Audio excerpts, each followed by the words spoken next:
Good morning, good afternoon, good evening, whatever time it is, and wherever in the world you may be.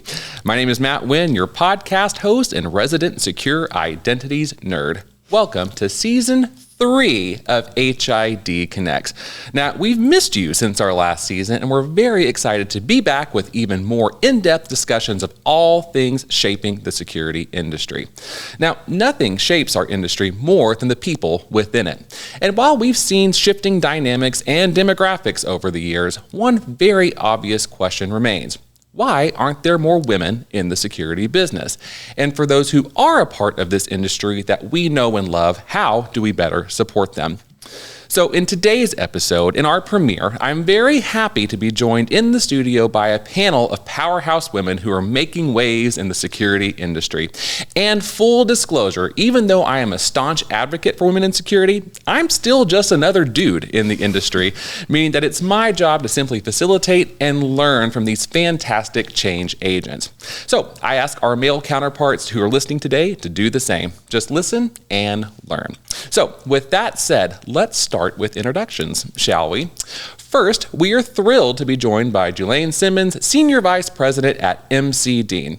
Now, Julaine was named the Security Industry Association's Women in Security Forum Power 100 in 2023 and has been an advocate for women in security along the speaking circuit. So, Julaine, thank you so much for joining us. So, tell us a little about yourself and MC Dean. Sure. So, my name's Julaine Simmons, and I've been with MC Dean for 13 years. My background is in electrical engineering. I actually got started in the security industry, coming from the fiber optic telecommunications industry, and I've been managing security teams for the federal sector in MC Dean. MC Dean's a privately held company. We actually just celebrated our 75th anniversary, so we're very excited to move forward with a lot of the initiatives around automation and AI in the security industry and everything that it's going to give us. So. Very cool. Well, congrats on that big anniversary. And you mentioned your career in fiber optics, and part of that you mentioned before the show, you were working with lasers, which sounds equally awesome and terrifying. So tell us, what was that all about? So when I was in grad school and I worked in Bell Labs, I used to work with high-powered fiber optic lasers. And then the free space style, the challenge with those is you're working in a dark room with high-powered femtosecond pulses, and they would actually catch your hair on fire or holes in your clothes. So you literally had to wear tight-fitting clothes and your hair up. Otherwise, you'd smell that smell, and it wasn't very fun. So, yeah, that's how I started. That is incredible. I'm glad you're here with us, safe and sound. That is a lot and very intense. But thank you so much for joining us. Super excited to have you. Now, also joining us today is Stephenie Haldane, VP of End User Business Development for our PAX business in North America. Now, as someone who developed her entire career within our male-dominated industry, Stephenie is devoted to recruiting, mentoring, and developing future women leaders. So, Stephenie, welcome to the podcast. Tell us about yourself and what do you do at HID? Yeah, thanks for having me, Matt. I'm excited to be here. So I actually head up the end user team, as you mentioned, for physical access control, and that is separated out into specific verticals where we have different leaders within those verticals going out and pioneering and being able to speak with our end user customers solely on the physical access control side. Very nice. And Stephenie, rumor has it that you were a child star in the circus. Do tell. Funny, that is my one claim to fame, so maybe I missed my calling. Chloe asked me for a fun fact, and this was, okay, well, what can I tell you that you may or may not know? And it was that I got the opportunity to be in the circus as a young child. I was 5 years old and was picked randomly and was able to participate in a series of riding the elephants throughout the circus. And, so I didn't obviously pursue that career, but it was fun, and it's fun to say. Absolutely. Well, there's always a fallback, in case that we need it. So that's good. Plan B is always a good thing. So thank you, Stephenie, so much for joining us. I'm glad to be here. Thank you. And last but definitely not least is Danielle Unger, Vertical Business Development Manager for our Secure Issuance business at HID. Now, speaking of powerhouse, Danielle Danielle was also recently named as a 2024 Women in Security Forum Power 100 honoree. So Danielle, always a pleasure. Welcome to HID Connects. Tell us about yourself. Yeah, I'm Danielle Unger, and I have been with HID for coming up on 5 years next month. And I was previously within our extended access technologies team, and recently moved over to secure issuance. So I'm really excited about the new challenge, and it's an awesome opportunity to grow within HID. Very nice. And so just a little known fact to those of you outside of HID HQ, our conference rooms are all named after mountains. And Danielle, you have quite the experience in climbing a big one, isn't that right? That is correct. In 2018, I climbed Mount Kilimanjaro and summited, and it was one of the greatest things I've ever done. And I really hope to continue climbing mountains and seeing what else I can put under my name. Very good. There's a lot of metaphors in there too, so that's fantastic. I love it. All right. Well, thank you, Powerhouse Panel, for joining us. And my friends, now that you know more about this panel, are we ready to kick off season 3? We are. Yes. Let's do it. All right, let's do it indeed. So, kicking off season 3, the burning question for today's premiere episode: how do we actively support women in the security industry? So let's start off. I would like to get the backstory from each of you. So Julaine, let's start with you. What has your career in security looked like, and have you always been in this industry? Tell us about your career journey.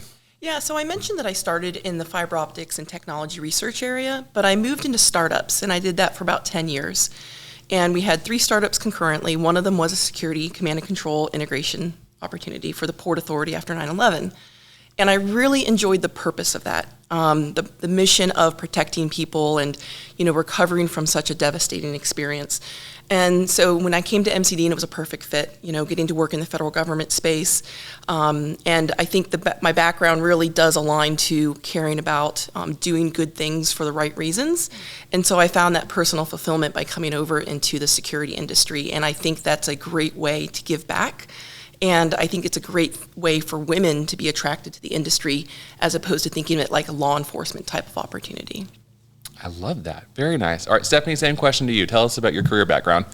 Yeah, and unlike Julaine, I actually started in healthcare, which was predominantly a women's area. And throughout healthcare, I morphed into construction and development, which, conversely was totally male. So you're out hard hat on construction sites and just getting to. So right away, I noticed that, there was not a lot of women within our industry. And then that morphed into security. And so just being a pioneer and just like advocating for women in those areas, has been my challenge on a day-to-day basis, and just making that part of my mission to bring more people into this industry. Very nice. And Danielle, tell us about your backstory. Yeah, mine's a little bit unconventional. So I actually worked in professional sports all through college. I interned with the Dallas Stars, and then got a full-time job with them right out of college. Spent a few years with them, and it was actually after Mount Kilimanjaro. I was just like, you know what? I think I need a change. I want to try something new. I don't know if I want to stay in sports for my whole career. And it was actually my husband, who was working with an integrator at the time, who was like, you should apply for HID. And I was like the company I see in all my FBI shows? And he was like, yeah. And I was just like, I know nothing about security or any of that. And he was like, you'll pick it up, just go, take the interview and see what you think. And ever since then, I, have loved my career here, and I hope to spend another 5 to 10 years here, if not longer. Amazing. So. All right. Excellent. Well, thank you all for that. So let's kind of get a better understanding of the landscape. And this is a safe place, right? So I would just love to learn from you, and Julaine, we'll start with you. What does the landscape feel like for women in security right now? I think it's ever growing. Since I've entered the industry for the last 20 years, I see more and more women. And obviously, we've got tons of dynamic women in sales and marketing, but I'm seeing it more in engineering and system administration, the operations side, and the project leadership side. I think the landscape is much more embracing of it because there's more females in the industry. And I think that's a big draw for more to want to come. So yeah, I think the landscape is very rapidly evolving, and industry associations like SIA are really creating purposefully activities and groups and cohorts to allow for us to network together. Very good. Stephenie, similar question. What's the landscape and how does it feel? Yeah, I like to use the word evolving. I have seen it over my tenure evolve, right? And for the better, to say that. But, and diversity is there, right? And we see that, and just as Julaine mentioned, but I still think there's challenges present, to be honest. And I think that that's something that we're here as ambassadors to continue to push change. Very good. And Danielle, could be a bit newer, although 5 years is a very long time. What's your take?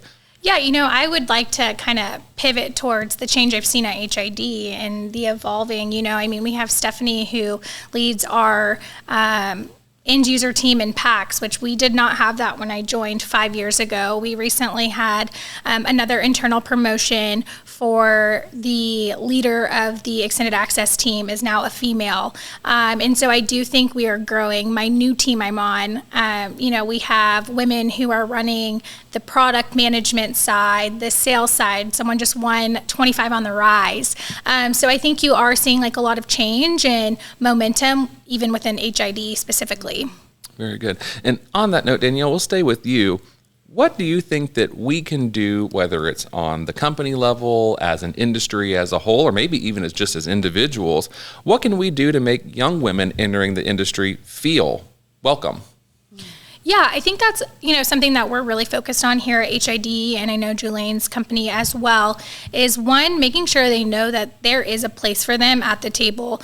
Here at HID, we have our Women's Initiative Network, and that is a wonderful place to build community with women who are in the industry. I think it's also something that, we have Sia, who is really taking a big stand and doing the Lead Her conferences and various things. So as long as we are sharing that these things are being offered, I think that's probably one of the most important things. And then, we kind of talked about it offline, but realistically, recruiting is huge. We really need to go in at the college level, I think, and start from there and try and get more women to join at an earlier stage in their career.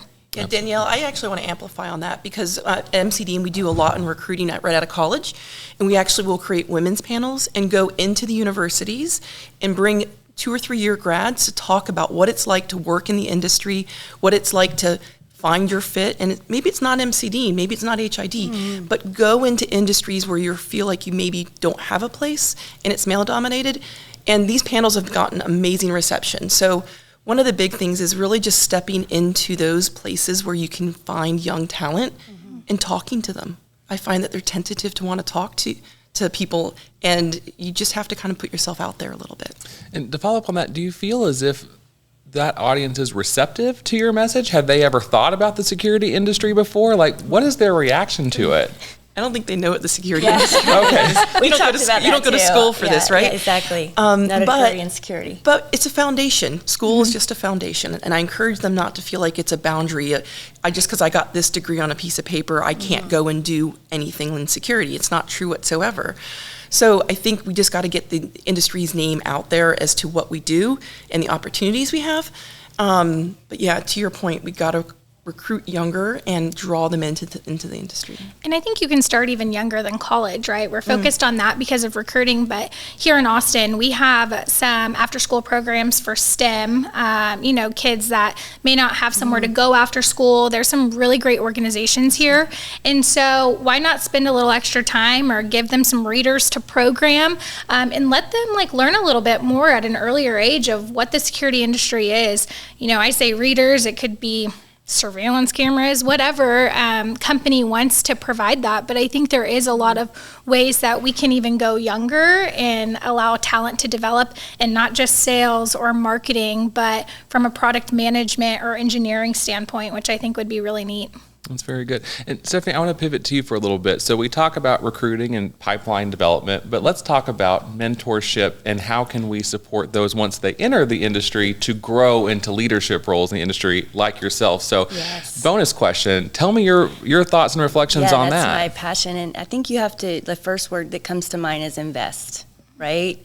And really investing in these women that are entering into it. So you've recruited them, we've brought them here, and now what? You just don't leave them out there. So invest in them in that mentorship, and whether that's a one-on-one mentorship or group mentorships, they're very valid. And they, one of the things that I found, and even within our organization, is just the feedback and the camaraderie to be able to do that. I also want to say that you have to help them find balance. And I think it's really important as an industry that we recognize that. And, a lot of times we get the opportunity to travel the world and see that might be more prevalent in other worlds, other areas of the world. And, we also have to take heed, and we have to say, okay, we might have recruited a young mother. What does that mean? What does balance mean in their life? So we have to look at that individually. And inclusion, a lot of these times we're bringing them into junior roles or younger roles, and are they being included? Do they have a seat at the table? Do they have a voice that is heard? So definitely passionate about making sure those voices are heard and that we listen to each and every one of them. And then development. Where's their career path? What do they see themselves doing? What is the vision? And I just had this opportunity to do this with one of the young ladies in our organization yesterday.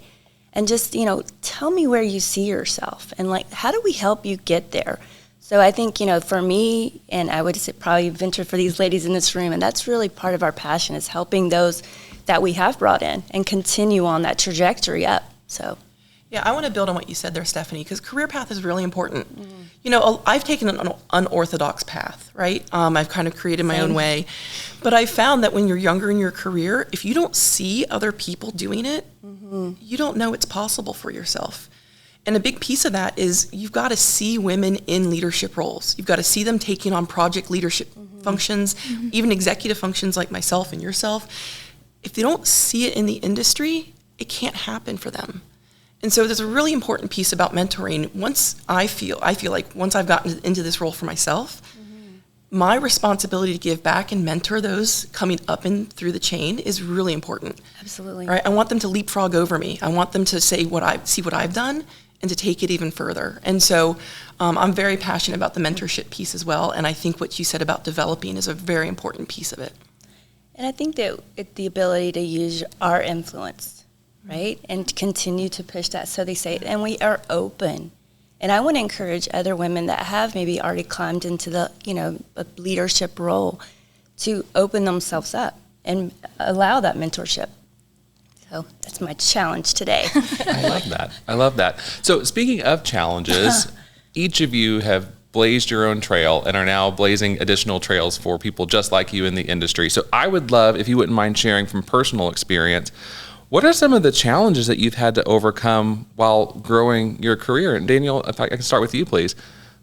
Yeah, coming from professional sports, yes, I was in sales, but I didn't know anything about security.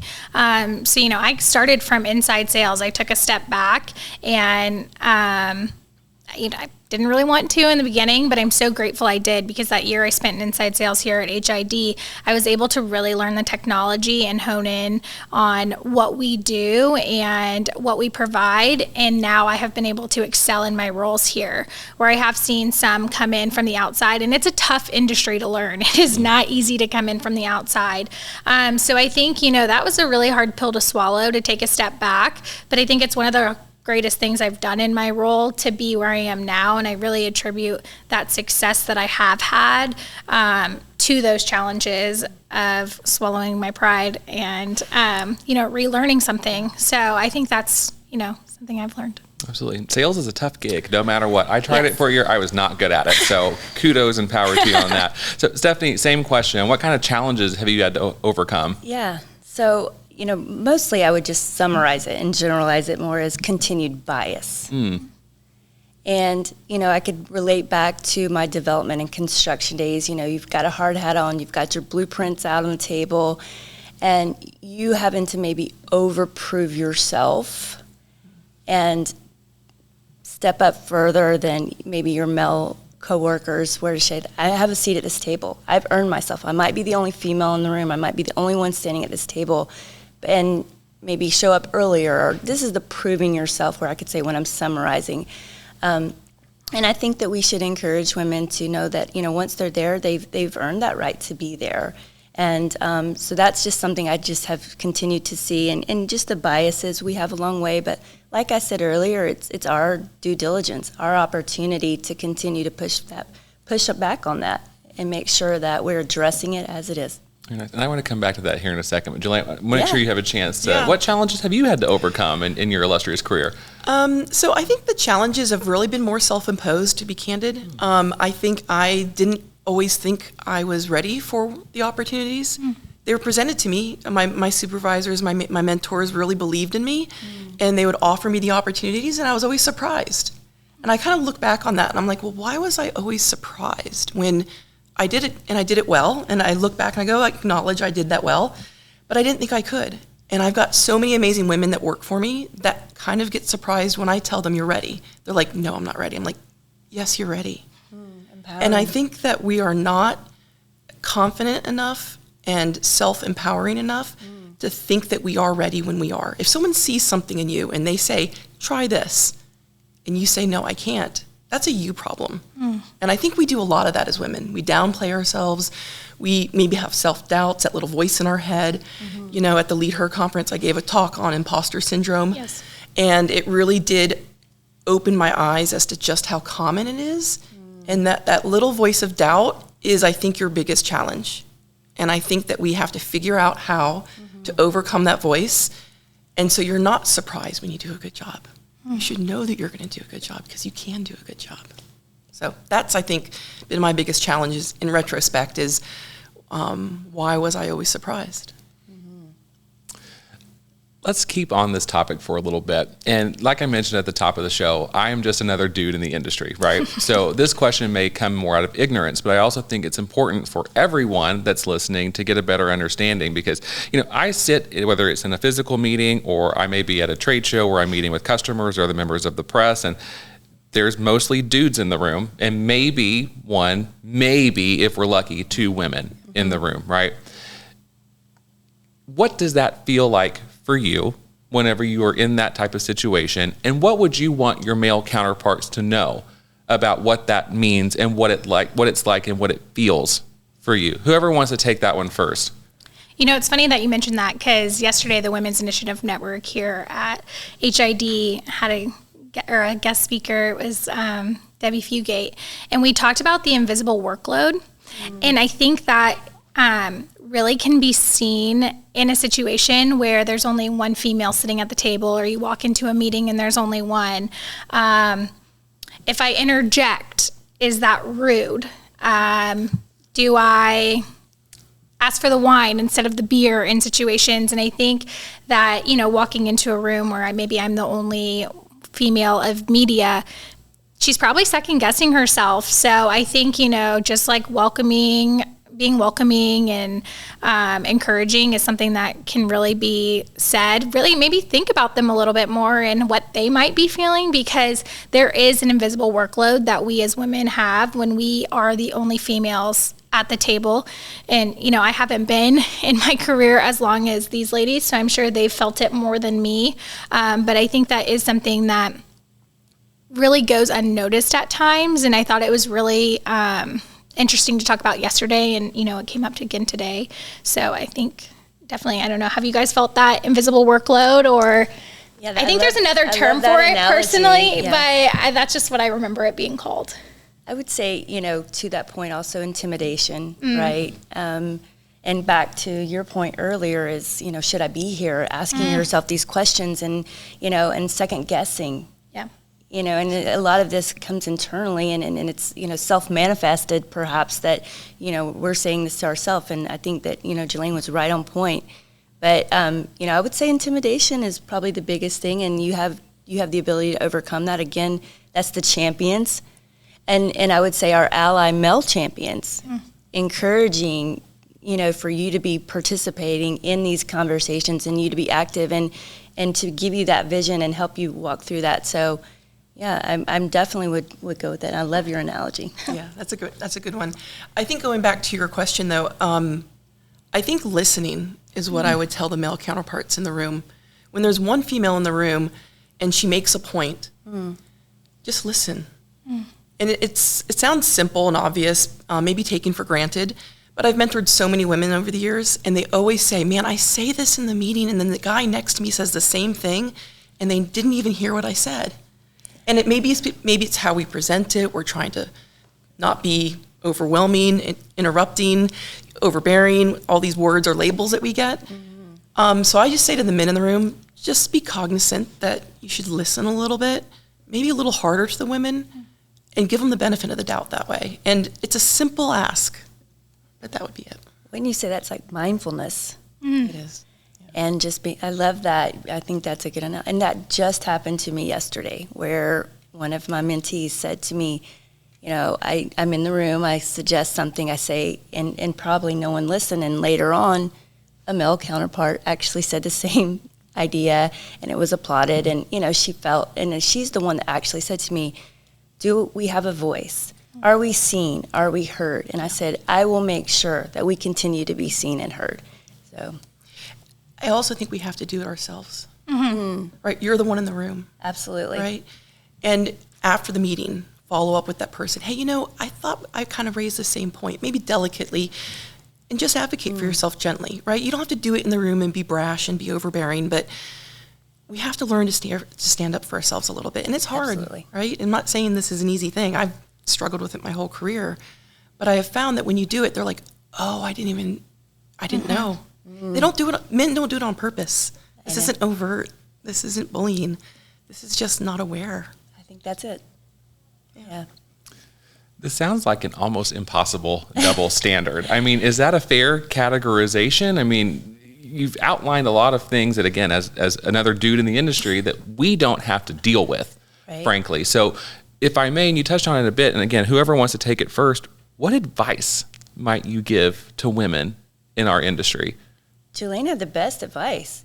We have to advocate for ourselves and immediately turn that situation around, and being able to say, oh, that was a great idea, back when I said it 10 minutes ago.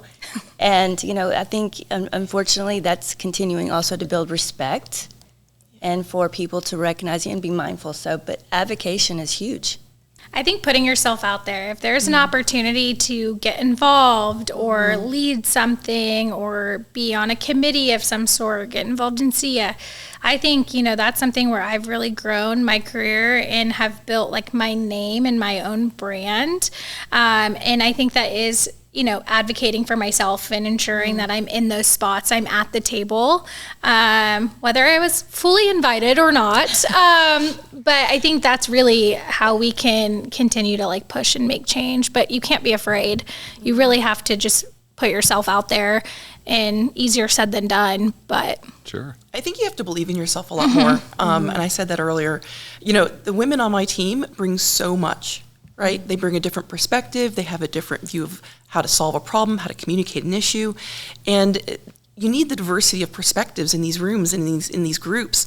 And I think that you have to recognize that you have a lot of value and that you're needed. And until we all really get that little voice out of our head and believe that, it's going to be that much harder to advocate for yourself, that much harder to say yes to those opportunities when they get presented. It's kind of an us thing.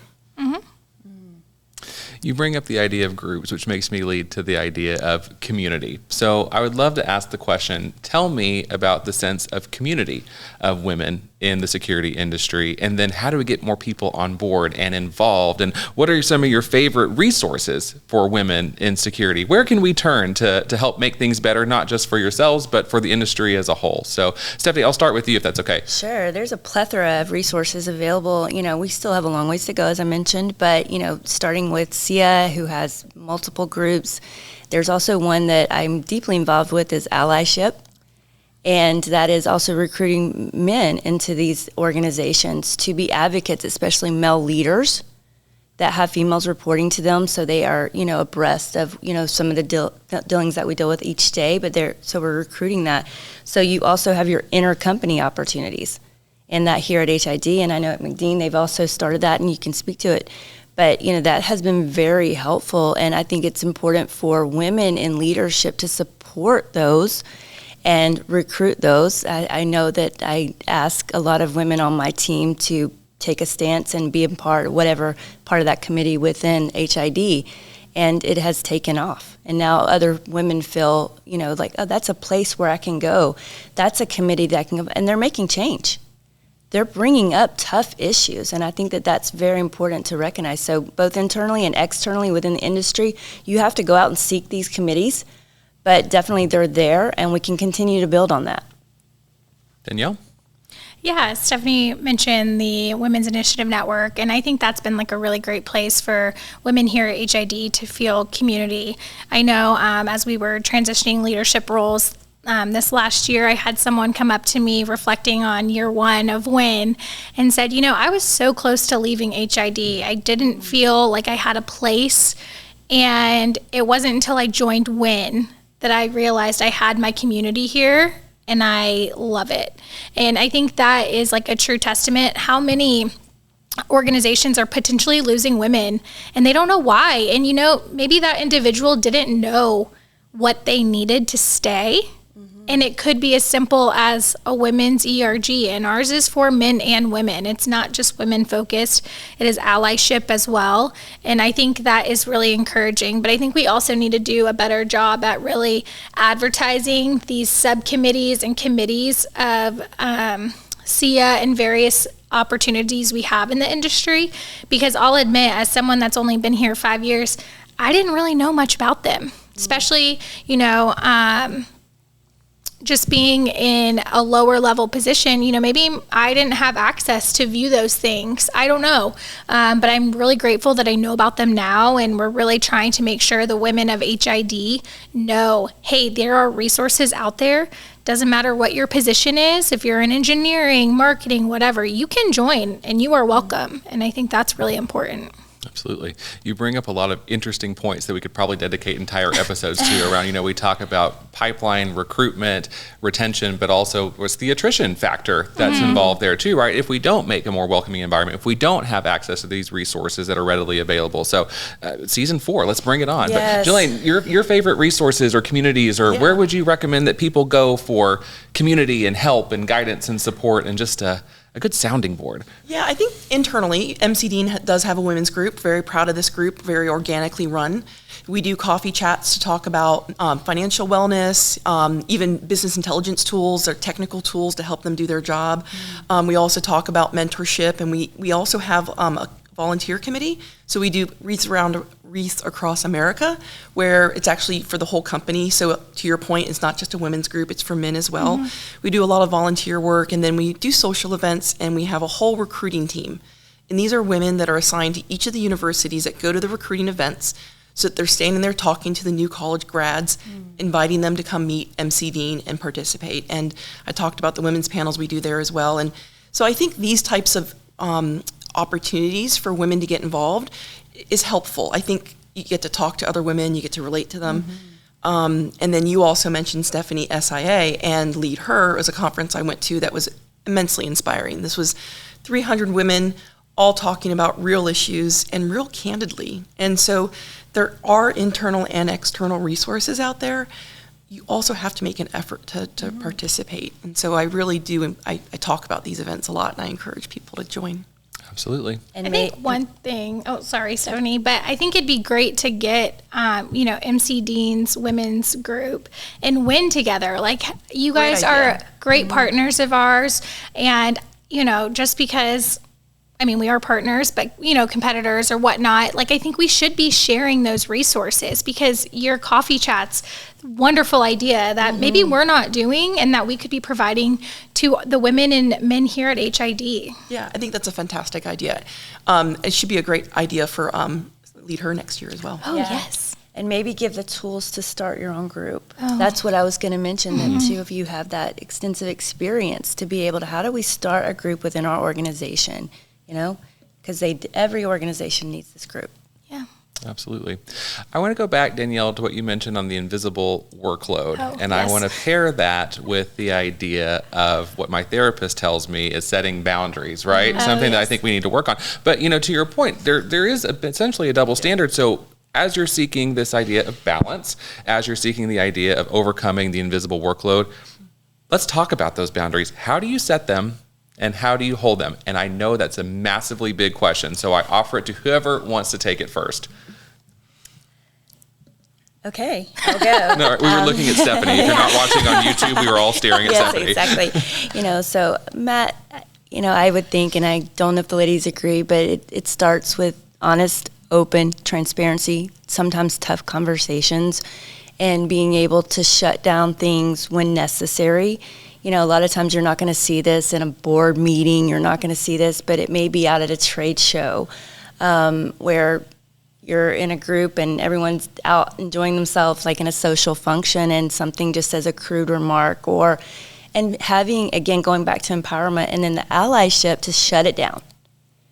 And whatever that, and then maybe it's an unconscious bias that they said something, and, recognizing those things, it goes back to mindfulness. So, I think it's due diligence. It's really about, but boundaries are being able to immediately be empowered to stop the conversation if needed and necessary. And that needs to go down to every single level within our organization and within our industry. Very nice. Yeah, I would say for boundaries, the workload balance of say, a mom, right? Mm-hmm. And the expectations of maybe having to carry more of the load, and it's an expectation, false or wrong, right or wrong. And so setting those boundaries so that you can be fully present and be a mom or a partner outside of your job function. You really have to be good at setting priorities and understanding with your manager, what are the most important things I can do today and what are the things I can do tomorrow, right? And having the credibility of doing a good job and being fully present at your job when you're there, but being able to say transparently, this is important to me. I need to be leaving by 4 p.m., whatever that is. I've got pickup, I've got childcare, I've got things I need to do. And once you set that expectation, you're communicating that, then you can manage it. But you really do have to set your boundaries and be clear about that for yourself. Yeah, and I think too sometimes, I've noticed, hey, Danielle, you're in Austin. Can you make the reservation? Can you figure out transportation? Can you plan the event? You're just so good at planning events. And I do love a good event planning session. I will give myself that. But, sometimes I have too much on my plate that day. I have too many meetings. I don't have time. And I feel that, why did I get tasked with this? Is it because I'm a woman? I don't know. Is it because I'm really good at it? Maybe. But I think, being able to be like, hey, you know what? I can get to that, but it's going to take a few days. If you want to task someone else with it to make sure it's done today, that would be great. And I think that is something that you can be transparent and open about and set those boundaries within work. But it does happen. And I think what you ladies said as well is excellent.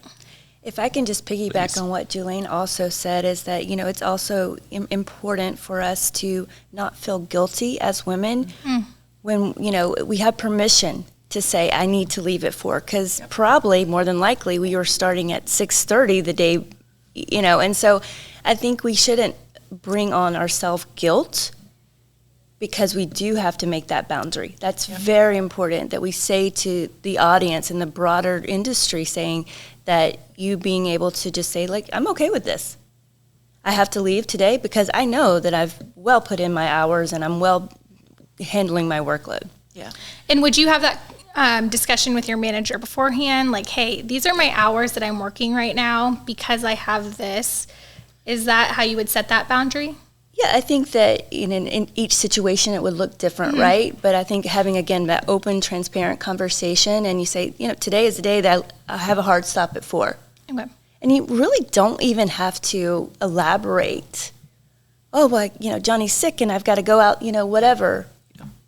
You're a parent, go, and because I trust you as an individual who works for me, that you're going to get your workload done. And pulling back kind of across the whole career of the people that work for me, I've had many conversations around my experience of, I worked in startups for 10 years, and for the first 5 years I was in those startups, I worked very hard and was very successful. I earned a lot of credibility. I kind of deposited that into that bank, right? So when I went and had my babies back to back, I needed a minute, right? They would get sick, or, you go through a phase of your life where you have to be okay with, not feel guilty, and have your supervisors and your team understand this is a phase I'm in. And it may not be just a day or two a week. It could be a couple years. And you need to be able to find a place that you work that embraces that and lets you have that moment. It could be caring for an elderly parent. I've got that in my life as well. So it's prioritizing what's important to you inside and outside of work, and having the people around you that support you. And if you're not getting that, you're probably not in the right place, if I'm being really candid. Valid. Very fair. So you brought up the idea of phases, Julaine, and that is leading me to my next question, and it's a retrospective / future forward question. So Stephenie, I'll start with you if that's okay. When it comes to progress for women in the security industry, how far have we come and how much further do we need to go? Well, I think as I mentioned in the first question, we have evolved and we have come. And I could say without a doubt, if you look at the whole tenure of almost 30 years working out of college, things have definitely come around, and I don't feel maybe the intimidation as I felt early on as a college grad and being out, and I went straight into leadership and being one of the females in leadership. That was tough, right? But as I also mentioned, we still have some biases and we still have some work to do. And although we can say, and we could go into individual examples, but I don't think that's necessary. I think you can say we've seen a paradigm shift.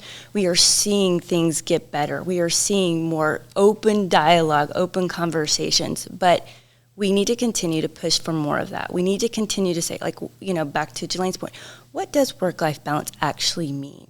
How do we determine these things? How do we continue to support it? So, those were conversations early on. I remember, I can give you a great example. Early mother, I had my children young, very early in my career, and I was a new leader, wanting to prove myself, right? And it was my son's first birthday, and where I was leading, there was a crisis, right?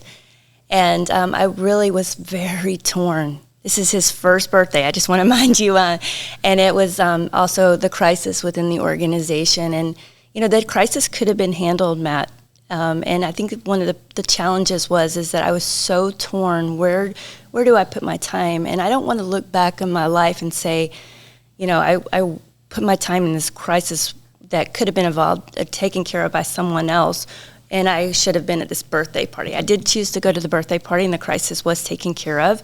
And I think that that's something, I could say today is different. I'd be like, sorry. My son now is getting married and next week, and I can say, I'm not missing that, and actually Asa Abloy has an event and I'm going to it, but if it had have interfered with, and it's in China, if it had interfered with anything over his wedding, sorry, I'm out, because that is my core, right? And we have to challenge those things, and I shouldn't feel guilty. Absolutely. Ladies, would y'all like to add in, it's an amazing answer, but how far have we come and how much further do we have to go? I mean, I think it's really resonating with me that this is sticking with you after a couple decades of a heavy weight that you had to bear. Mm-hmm. And I'm sure that those moments still happen, but I'm hoping they're happening less. I also think that we need to just have more women in leadership roles. And I say that as a woman in leadership, and the pressure I feel and the responsibility that puts on me. Gladly bear it all day long, take the hits all day long. But I think we just need to see more women in middle layers, in top layers. And until we continue to see more parity there, I think we've got a long ways to go. It's these conversations as well, right? Mm-hmm. We have Lead Her. We're having this podcast. We are going to have a talk at ISC East. It just got approved for ISC West. Yes. So there are so many conversations happening, and we have to keep it going if we want it to evolve. And, your story that you're sharing today can help someone that listens to this tomorrow when they have a crisis in a family event to choose, or a young mother, or someone taking care of an elderly parent, right? I think hearing these things, it's nice, you feel you're not alone. And I think that's the biggest thing about what we are creating here in the security industry is a community. 100%. So with that, let's take it to our final question of the season premiere. And that is, and Danielle, we'll start with you, please. How do we actively support women in the security industry? Man, that's tough. I feel like I just answered that kind of, but I think it's building community. I will say that seeing familiar faces when I go to trade shows or, different meetings, I think makes me realize like, hey, I have a seat at this table. Like I am meant to be here. I have a place. And I think creating that for others is really what's important. Stephenie? Yeah, I think we've hit on a lot of those things. We talked about advocacy, we talked about recruitment, we talked about mentorship and investment. And I just want to also, since it is our last question, just encourage too that maybe the more senior leaders or women that have been in the industry for some while, a lot of times is just to encourage them to think differently, because a lot of, even coming from more of a female operated industry back in the days, you sometimes show up and you feel like you have to be the male in the room. And you should be your authentic self and break down those barriers. And again, you have nothing to prove. And that way you become transparent. And then women say, I can reach out to this person. So I want to also encourage females. It's very important that we make that statement, because a lot of females over the years have just put up these walls and said, I'm going to go in and do my job, I'm going to prove myself, and that's all that matters.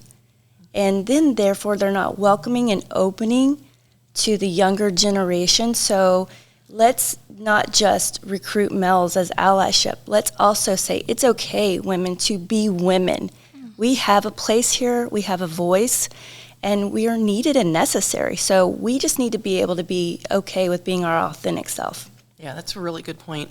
I think the biggest thing I would say is look for ways to give people opportunities. There's choices you can make every single day on a team lead role as to what you assign or what you ask someone to take on, or what change into a different department or career or project team you can offer somebody. Think of opportunities to give those people that have demonstrated that they do a good thing, they have great ideas, they have consistent hard work, and give them the opportunity. And I think that's a big part of helping the women grow and get the confidence so that they can continue to move forward. Beautifully said.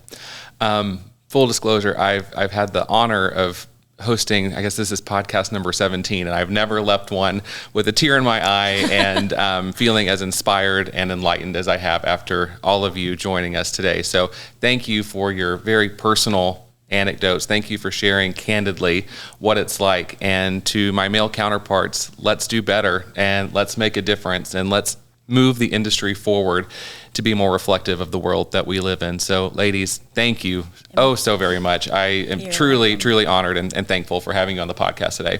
And Thanks more for to having us. come. I think we need a season 2. You got it. You got it. Part Excellent. 2. Part 2. Yes. Part 2 of many.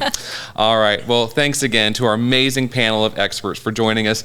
It's been a true pleasure and an honor to have each of you here today, and I know that we barely scratched the surface of a topic that will have not just a major impact, but a majorly positive impact on our industry's future. And as always, an even bigger thanks to you for joining us for this episode. We truly enjoy creating this podcast and hope that you equally enjoy listening.